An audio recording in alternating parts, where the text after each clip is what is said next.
శ్రీ మహాగణాధిపతే నమః. శ్రీ గురుభ్యో నమః.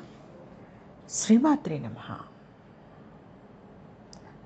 మహాతంత్ర, మహామంత్ర, మహాయంత్ర, మహాసన, మహాయాగ క్రమారాధ్య, మహాభైరవ పూజిత అనగా అర్థం ఏమిటి? ఐశ్వర్యయోగం శ్రీ లలితా మాతృనామాలకు గురువుల వ్యాఖ్యానం. మహాతంత్ర అనగా వామకేశ్వర తంత్రం, అమ్మవారి స్వరూప విషయాలను అనుగ్రహించి మంత్రసారం. వామకేశ్వర తంత్రం అమ్మవారి స్వరరూప విషయాలను అనుగ్రహించే మంత్రసారం.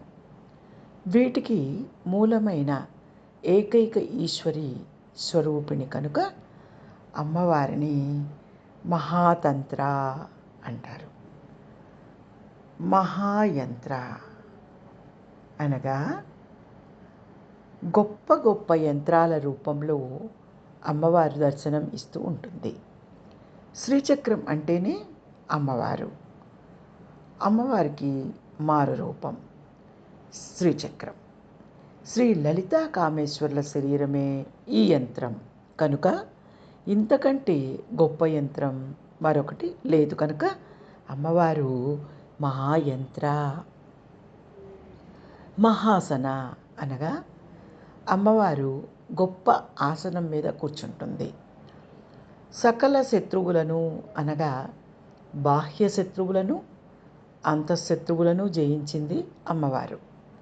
అందుకు ప్రతీకగా సింహమును వాహన రూపంలో చేసుకుని కూర్చుంటే, మరొక కూర్చునే ఆసనంగా 32 తత్వాలను స్వీకరించింది జగన్మాత.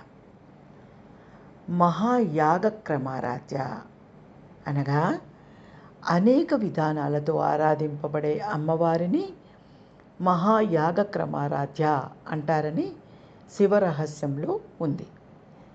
మహాభైరవ పూజిత అనగా మహాభైరవుని చేత పూజింపబడే తల్లిని మహాభైరవ పూజిత అంటారు. మహాతంత్ర, మహాయంత్ర, మహాతంత్ర, మహామంత్ర, మహాయంత్ర, మహాసన, మహాయాగ క్రమారాధ్య, మహాభైరవ పూజిత. నమః శివాయ చ నమః శివాయ. బలం గురోర్ప్రవర్తతాం.